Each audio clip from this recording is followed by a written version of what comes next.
c'est Rennes qui va commencer la séance de tir au but avec Nyang pour frapper le premier tir au but. Discussion entre Dubuquet et les deux gardiens de but, alors que Nyang est déjà venu à la hauteur de la surface de réparation récupérer le ballon. La dernière séance de tir au but dans une finale de Coupe de France, c'était 2007. Sochaux face à Marseille, 5-4 pour les Sochaliens.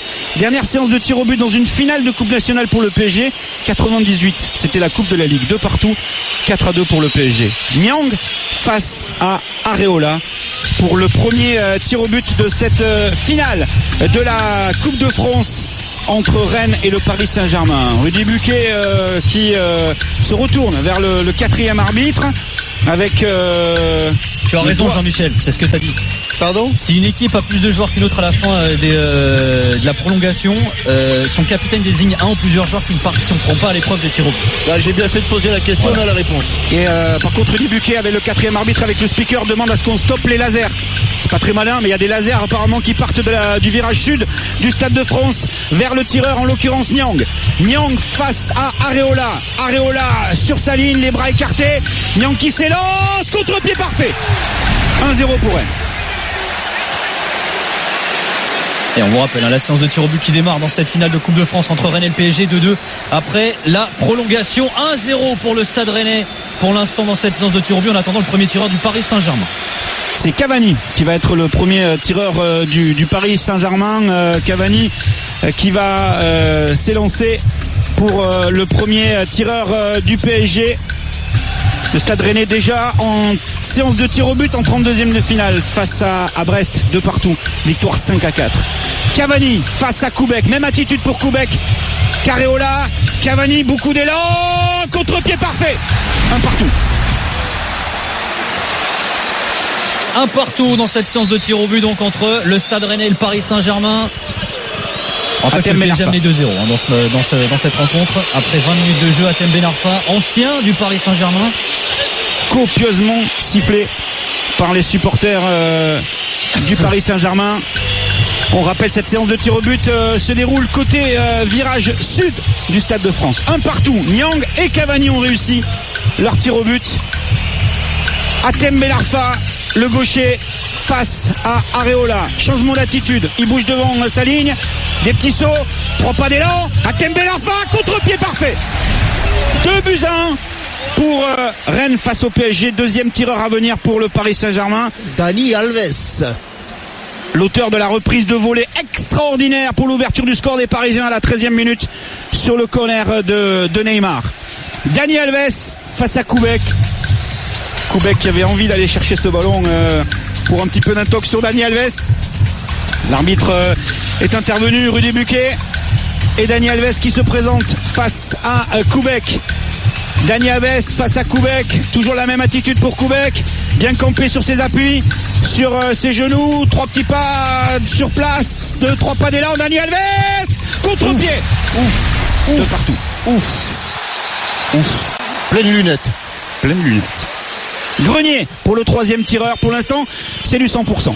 D'un côté comme de l'autre. Clément Grenier, l'ancien Guingampé, l'ancien Lyonnais, l'ancien joueur de la Roma, qui va se retrouver face à Areola.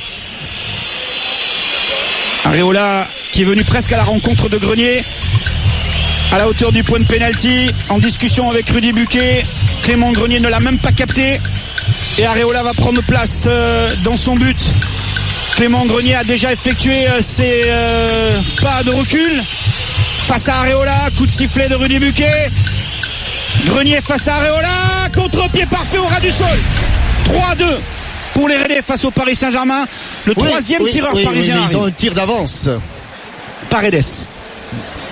3-3 pour les Rennais, 2-2 pour les Parisiens. Et le troisième tireur du Paris Saint-Germain. Et pour l'instant, Jeannot, il n'y a aucun des deux gardiens qui n'a été en mesure de... Que des contre-pieds. D'effleurer le ballon. Hein. Que des contre-pieds depuis le début de la séance de tir au but. Paredes qui est venu prendre le ballon avec lui, l'embrasser, le poser. Il a essuyé et puis il a fait une petite bisou. Koubek sur sa ligne. Koubek face à Paredes pour le troisième tireur parisien. Paredes qui s'élance. Il était parti du bon côté, mais ça va au fond.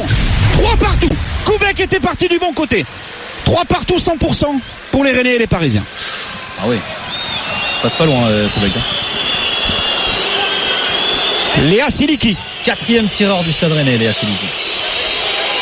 Là, les choses sérieuses commencent parce que celui qui... Ah oui, d'abord parce que les 3 premiers ont été réussis, et puis parce que on est au bord de la c'est conclusion. Pratique, séance de tir au but et les gardes mobiles qui s'installent juste derrière le but d'Areola devant les supporters parisiens.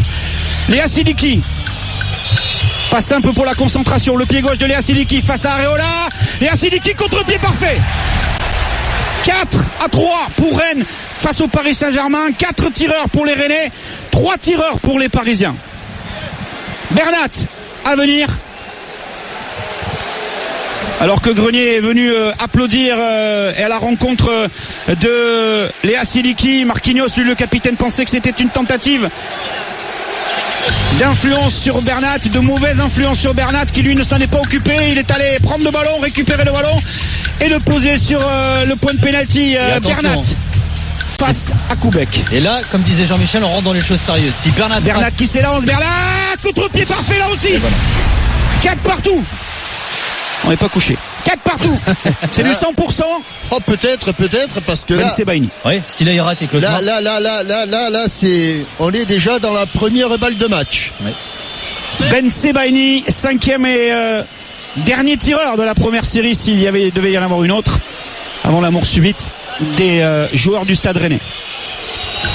4 partout dans cette finale de la Coupe de France. Tous les remplaçants, tout le staff, tout le monde côté parisien, côté rennais se tient par les épaules quasiment le long de la ligne de touche. Encore gaucher, Jeannot. Ouais. Ben Sebaini face à Areola, très remuant sur sa ligne de but. Ben Sebaini, et la frappe, elle est partie, elle va au fond. Il était parti du bon côté Areola, mais ça fera 5 sur 5 pour le Stade Rennais. Alors voilà la première balle de match. Là voilà. Neymar. Oh Neymar. S'il rate, c'est le Stade Rennais qui remporte la Coupe de France. Bien vu Nico. Là. Neymar, le visage fermé, la mâchoire serrée. On l'aperçoit sur l'écran géant. Et Koubek qui vient récupérer le ballon et qui vient lui donner le ballon dans les mains. Neymar a toujours le ballon dans les mains pour l'instant. Il l'embrasse. Il le pose. Il prend 3, 4, 5, 6 pas d'élan. Koubek sur sa ligne de but. Coup de sifflet de Rudy Buquet. Neymar face à Koubek. Il se décale sur la gauche. Neymar qui ralentit sa course, qui piétine, qui frappe et contre-pied parfait. 5 partout. 100% de réussite. Nous y sommes dans la mort subite. Et il va voir Areola, Neymar. Discuter avec Areola. Lui mettre une petite tape sur le front. Et c'est Sarr qui va venir frapper le 6e tir au but des Rennais. 5 partout dans cette finale de Coupe de France. Il a fait une petite paradigna là, Neymar, il a freiné sa course. On n'a pas le droit de s'arrêter, on le rappelle. Non, il s'est pas arrêté, il n'y a rien à dire. Rien à dire. Paradigna perfect. Sarr face à Areola pour le 6e tireur rennais. Et il se plaint des lasers. Il vient de se tourner vers Rudy Buquet. Il a levé les mains. Sarr, 1, 2, 3, pas d'élan. Il est droit face au ballon, dans l'axe du but. Areola face à Sarr contre-pied parfait, décidément. Incroyable. 6-5. 6-5 pour Rennes face au PSG. Nkunku. T'as peut-être être obligé de frapper, Nico, à un moment donné. Hein. Oh, mais vaut mieux pas parce que je me suis fait les croiser il y a 3 semaines. Nkunku pour frapper le 6e tir au but parisien. On rappelle que si Nkunku ne la met pas, c'est Rennes qui gagne la Coupe de France. On est dans la mort subite. Donc on est dans la 2e balle de match. Bravo. Exactement. Qu'est-ce qu'on est bon. Nkunku qui récupère le ballon, qui le fait tourner autour du point de pénalty, qui va le positionner. Il met ses 2 pieds à côté du ballon, il a reculé. Il est dans l'axe aussi, il va se décaler. Ouais. Droitier. Nkunku sur sa gauche, il se décale. La frappe d'Nkunku. Et Rennes 1971, la dernière finale gagnée. Oh, Koubek qui va franchir la ligne d'arrivée. Koubek qui est dans l'autre côté. Il a passé la ligne surface de réparation. Quelle glissade. Il est suivi par tous les joueurs. Ils vont sauter les panneaux publicitaires et ils vont aller tout simplement rejoindre les publics, les supporters rennais ont mis les CRS de mauvais côté, ils les avaient mis à droite, ils sont arrivés à gauche. Voilà, Koubek qui n'a pas arrêté, mais peut-être a impressionné Nkunku qui était entré au cours de la prolongation. Et Rennes qui crée une énorme surprise. Qui lui dit Jallion, après une demi-heure de jeu, qui lui dit que Rennes serait le vainqueur de cette 102e finale de Coupe de France. 48 ans après, le Stade Rennais remporte une Coupe de France. Après la finale perdue gagnée de 71 face à Lyon. Après la finale de 65. 3e Coupe de France de l'histoire du Stade Rennais. Après 2 échecs consécutifs en finale. Presque consécutifs. En tout cas face à Guingamp en 2009 et 2014. Et les pénaltys qui portent chance à Rennes. Parce qu'autant que je me souvienne, parce que j'ai un peu de mémoire, mais il me semble bien qu'en 1971, le but de Rennes 1-0 contre Lyon avait été marqué par André Guy sur pénalty et qu'il avait soulevé la chaux parce que on marquait le terrain avec la chaux, il avait soulevé la chaux du point de pénalty. Donc 71-2019, un bail pour le Stade Rennais qui réussit une saison exceptionnelle puisque et voilà, vainqueur de cette Coupe de France. Bravo. Alors que personne ne l'avait dit. Bravo capitaine. Oui, mais bien sûr. Ah mais bravo pour ta mémoire, tu m'impressionnes. Oui. Je te le confirme effectivement, mais t'avais pas besoin de ça. Et il mais parle de la chaux là qui a été soulevée. C'est ça le plus important. Nicolas Villas, le Paris Saint-Germain comme en 2013. On compte pas le trophée des champions, on est d'accord? Oui. Ne remportera que le titre de champion de France cette saison. Pas de Coupe de la Ligue, pas de Coupe de France. Et le Stade Rennais remporte la Coupe de France et jouera la Ligue Europa la saison prochaine, qualifié directement pour la phase de poule. Et très mauvaise affaire, donc après une très bonne affaire pour la Saint-Etienne avec la victoire en Gambardella.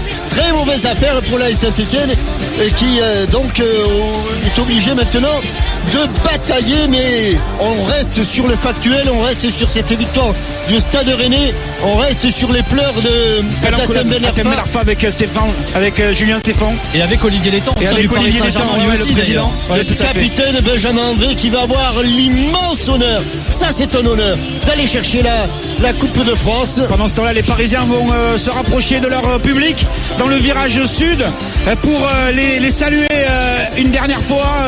Quelle saison du PSG! Quelle saison du PSG! Un titre de champion de France, ok, avec un championnat vraiment dominé jusqu'à cette gamelle du côté de Lille, jusqu'à cette gamelle du côté de Nantes et jusqu'à attendre une contre-performance de Lille avant de battre Monaco dimanche dernier pour être champion sans gagner au départ avec le coup d'envoi de la rencontre. Et ils n'auront que ce titre de champion de France cette saison. Ah, c'est sûr qu'il y aura des conséquences derrière. C'est évident qu'il y aura des conséquences derrière, mais tournons-nous vers le sourire des Rennais, vers la joie du peuple rennais. Parce que quelle saison du Stade Rennais aussi. Mais c'est extraordinaire ce qu'ils ont réalisé. Entre l'Europe, la 7 coupes, on rappelle, premier titre depuis 71 et la dernière victoire en finale de Coupe de France là aussi. Mais quelle saison du Stade Rennais aussi. Julien Stéphan là, il est en larmes. Il vient de voir les supporters, les poings rageurs vers le public. Son premier trophée en tant que jeune entraîneur de la Coupe de France. Ouais, ils vont la ramener à la maison. Ça doit être sympathique du côté de l'Esplanade Charles de Gaulle, où ils se retrouveront demain à partir de 15h logiquement pour fêter du côté de l'écran géant, monter dans un bus et aller du côté de la mairie. Bah oui, tout a été organisé au cas où et en caqueux comme dirait l'autre. Bah oui, c'est fait. Le Stade Rennais a gagné la Coupe de France grâce à la séance de tir au but. 6-5. Excusez-moi, mais juste avant de vous quitter, c'est pour vous dire, Nicolas, que c'est pour ça que j'aime la Coupe de France. C'est pour ces matchs, c'est pour ces finales. Elle a été belle.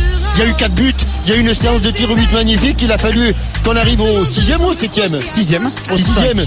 Alors que jusque-là, ils avaient été parfaits. Moi, je me suis régalé. J'espère que nos auditeurs se sont régalés également. En tout cas, c'était une belle soirée. Elle n'est pas terminée pour les Rennais. Elle n'est pas terminée pour les Bretons. Ils l'avaient fêtée avant. Je suis sûr qu'ils vont la fêter après. Et elle est